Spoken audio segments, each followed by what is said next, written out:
Alors, bonsoir tout le monde. Alors, on continue directement maintenant. Donc, on est dans le chapitre donc, 14. La première question. Le condamné a été transporté où? À la conciergerie, à la place de grève, à l'infirmerie. Bien sûr, c'est à l'infirmerie. Bon, أنا قلنا فقد الوعي يعني فين غيدور المستوصف ديال الحبس l'infirmerie. La deuxième question. Le narrateur étant dans un lit d'hôpital, sentait. Qu'est-ce qu'elle sentait? Une sensation de froid, une sensation de chaleur, un sentiment de dégoût. Bien sûr, c'est une sensation de chaleur. لأن داك السرير اللي كاين في المستوصف شوية هو سخون ماشي بحال هذاك اللي كاين في الحبس. La troisième question, ce qui a éveillé le narrateur, c'était la chanson d'une jeune fille, les infirmiers pressés autour de son chevet, ou le bruit des charrettes qui transportaient les galériens. Donc, c'est le bruit des charrettes. يعني الصوت ديال هذاك الكراس اللي هزو les galériens باش يديوهم لتولون. C'est bon, donc c'est le bruit des charrettes qui transportaient les galériens. Le nombre des charrettes chargées des forçats. Les charrettes يعني قلنا هذوك اللي كانوا عندهم جوج ديال البنوات ولا أربعة وكيكون مجرور بحصان. أحصنة. C'est ça les charrettes. Le nombre des charrettes chargées des forçats est 3 charrettes, 5, 7. Donc la bonne réponse c'est 5. 5 charrettes. Bon. La question suivante, ce jour-là, il y avait de la pluie, du soleil splendide, de la neige, donc de la pluie. La question suivante, un horrible dialogue s'est établi entre les forçats et les argosins, les forçats et les postillons, les forçats et la foule. Donc on dirait donc les forçats et les argosins.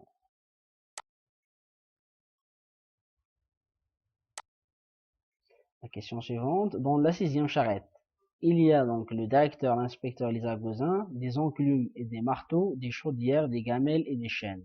Alors, dans la 6e charrette, il y a des chaudières, des gamelles et des chaînes. Donc, في القوام في داكشي اللي يطيبوا باش ياكلوا etc. وفيه les chaînes يعني الحديد السلاسل etc. La dernière question pour ce chapitre, le narrateur a préféré, qu'est-ce qu'il a préféré? Le couteau de la guillotine au carcan de la chiorme, les galères à la mort ou les galères à la potence? Bien sûr, donc, il a préféré le couteau de la guillotine au carcan de la chiorme. يعني هو كيفضلوا داك الموين اللي غيطيح عليه اللي داير بحال الجن غيطيح عليه ويحيد له راسو كيفضلوا على داك السلاس اللي كيديروا لي galériens. هو كيفضل الموت على les galères. Très bien. Le chapitre 15, le narrateur a une maladie. Alors, cette maladie, est-ce qui est contagieuse, bénigne ou mortelle? Donc, c'est une maladie mortelle. Ici, il parle de la peine de mort. C'est bon, donc c'est une maladie mortelle. Quelle est l'idée qui torture le narrateur après avoir quitté l'infirmerie? يعني ملي خرج من المستوصف شنو هي داك الفكرة اللي كانت كتعذبو؟ Il aurait dû se cacher, il aurait dû s'évader ou il aurait dû se suicider. La bonne réponse, bien sûr, c'est il aurait dû s'évader. يعني كان عليه يهرب من اللي كان في ذاك المستوصف. Bon. Le pourvoi est une corde qui vous tient suspendu au-dessus de l'abîme. C'est une comparaison, une hyperbole, une métaphore. Bien sûr, c'est une métaphore. Ici, on dit le pourvoi est comme une corde. عطينا comparaison. Le pourvoi est une corde, donc c'est une métaphore. Le pourvoi, c'est-à-dire la demande de la révision de la sentence. Le pourvoi يعني هذاك اللي كي دونك طلب مراجعة الحكم. سي بون ولكن هنا ولا بحال واحد لاكورد واحد القنبه اللي كتشدك معلق. سي بون c'est-à-dire vous ne pouvez pas échapper à la mort. Question suivante, le narrateur est sûr qu'il serait libéré, qu'il serait gracié, que son pourvoi serait rejeté. يعني كان متأكد مناش كان متأكد أنه داك الطلب ديالو غادي يترفض.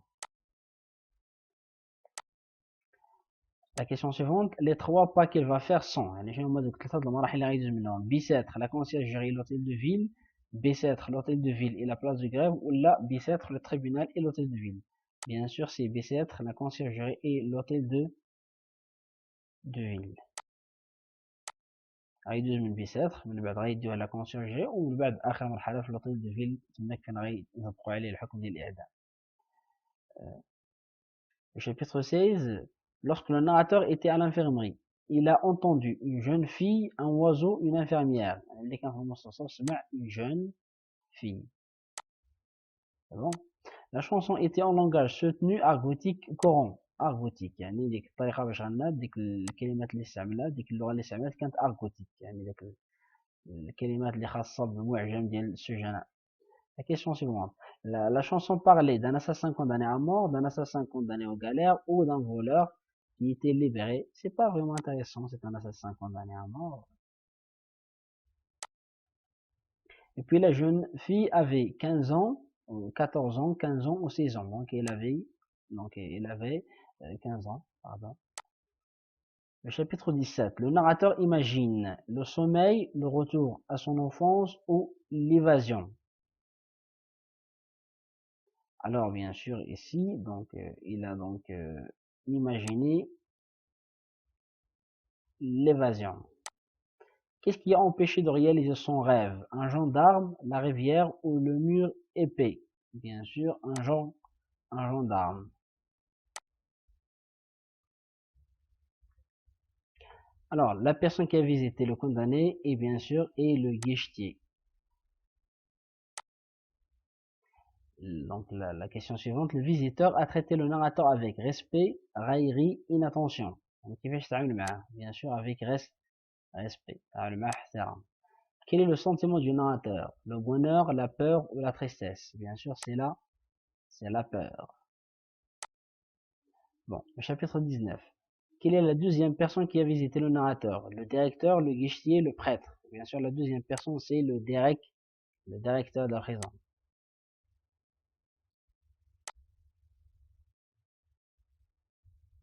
Chapitre 20. Le narrateur pense que la prison est une espèce d'être complet et indivisible. Tout autour de lui est présent. La prison est sous toutes les formes. Alors pour moi, je pense que toutes les réponses sont correctes, de début jusqu'à la fin, c'est bon. La présence est une espèce d'être complet et indivisible. Pourquoi? Parce qu'il voit la prison partout. Et puis tout autour de lui est présent. Quand il voit la porte, il semble être présent. Quand il voit les gardes, il semble être présent. Quand il voit les murs, il semble être présent, etc. Et puis la prison est sous toutes les formes, comme j'ai déjà dit. C'est bon, quand il voit la porte, il l'a dit déjà dans le texte, la prison est sous toutes les formes. La porte est une prison en fer, et puis les murs, c'est une prison en pierre, et puis les hommes, les gardes aussi, c'est une prison, mais en chair et en eau. Bon, donc ici, toutes les réponses sont correctes. Chapitre 21. Le prêtre est, alors le prêtre, يعني ذاك الرجل الدين اللي كيجي في آخر لحظة باش يواسي دونك المحكوم عليه بالإعدام وكيمشي في حاله. Donc le prêtre, est-ce qu'il est un jeune homme à tête noire, un vieillard à tête blanche, ou là un jeune homme à tête blanche? Bien sûr, c'est un vieillard à tête blanche, donc il est âgé. Et puis la deuxième personne qui est entrée après le prêtre est l'huissier, l'inspecteur, le procureur du roi. Bien sûr, c'est l'huissier. L'huissier, donc, هذاك اللي مكلف باش ينفذ الأحكام. Puis la dernière question dans ce chapitre, c'est cette dernière personne a annoncé au narrateur, qu'il serait libéré, qu'il était condamné aux galères ou qu'il serait exécuté ce jour-là. Bien sûr, donc il lui a annoncé qu'il serait exécuté ce jour-là. يعني قال لي أنه غادي يتنفذ عليه حكم الإعدام ذاك النهار نيت. Bon, très bien. Pour le chapitre 22, à quelle heure le narrateur a-t-il été transféré à la conciergerie? À 6h30, 7h30, à 8h30. Bien sûr, c'est à 7h30. Combien de personnes ont-ils accompagné le narrateur? Donc c'est 8 personnes. Donc et puis donc la question suivante, ce jour-là il y avait de la neige, du soleil et de la pluie. Donc toujours de la pluie. Même la nature est contre le condamné. La question suivante, dans le compartiment de devant sont montés. Le prêtre est un gendarme, l'huissier un gendarme ou deux gendarmes. Bien sûr, c'est l'huissier et un gendarme. L'inscription qui est gravée au-dessus de la porte de Bicêtre est hôpital de Fou, palais de Bicêtre ou hospice de la vieillesse. Donc أنا كان مكتوب فيه hospice hospice de la vieillesse. هناك فين كيبقاو الناس اللي كبار في العمر كيبقاو تما. هو لو تيتر اللي كان عنده ولكن pour le condamné malheureusement Ce n'est pas le cas parce qu'il va mourir. Il ne va pas vieillir dans cette présent. La question suivante, l'huissier a perdu. Qu'est-ce qu'il a perdu? Son tabac, son chapeau, sa montre. Il a perdu son tabac. Donc le tabac, le garrot. Et puis à quelle heure sont-ils arrivés à la conciergerie? Donc c'est bien sûr donc à 8h30. يعني وصلوا من اللي مشاو للبيسات خلا conciergerie donc وصلوا à 8h30. Donc je m'arrête ici pour donc ces chapitres, donc du chapitre donc 14 au chapitre donc 22. Au revoir, donc on se rencontre dans une nouvelle vidéo.